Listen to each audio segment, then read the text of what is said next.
YCP ప్రభుత్వం అందిస్తున్న నవరత్నాలపైన మీ అభిప్రాయం ఏంటి? జగనన్న అయితే చాలా మాకైతే మా అబ్బాయికి సీఎం మా ఇది అమ్మఒడి వచ్చిందండి. మా ఆయన గారికేమో సీఎం రిలీఫ్ ఫండ్ వచ్చింది.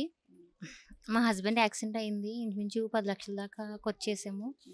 అప్పుడు దుర్గ గారు కౌన్సిలర్ గారు ఇలాగ సీఎం రిలీఫ్ ఫండ్ పెడతానమ్మా అని చెప్పారు.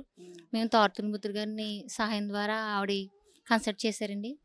మీకు వచ్చేలా చేస్తానని చెప్పారు. అవన్నీ ఫార్మర్స్ గట్ట ఆవిడ దగ్గర నుంచి చేయించారు. ఆవిడే చేసిన తర్వాత తారతునిపుత్రి గారు కూడా ఇలాగ అవుద్దమ్మని చెప్పి ఖచ్చితంగా చెప్పారు. ఆ నమ్మకంతో కూడా మాకు సీఎం రిలీఫ్ ఫండ్ 80,000 వచ్చిందండి. మా హస్బెండ్ అయితే చాలా సీరియస్ అయిపోయింది. 2 సర్జరీలు చేశారండి, మేజర్ సర్జరీలు.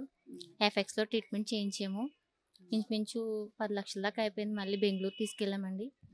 బెంగుళూరు స్మార్ట్ సిటీ తీసుకెళ్ళాం. మళ్ళీ అక్కడ సో, అంటే ఇప్పుడు ఎలక్షన్స్ వస్తున్నాయి గదా! జగన్ గారే మళ్ళీ వస్తే బావుంటదనుకుంటున్నారా? కంపల్సరీ అనుకుంటున్నామండి. తప్పకుండా జగన్మోహన్ రెడ్డి గారు వస్తారనుకుంటున్నాం. ఆయన పరిపాలన చాలా బాగుంది. మాకు ఇస్త్రీ పెట్టె లోన్లని అయ్యని చాలా సహకరించారు. ఇప్పుడు సీఎం గారు మళ్ళీ జగన్మోహన్ రెడ్డి వస్తారనుకుంటున్నాం.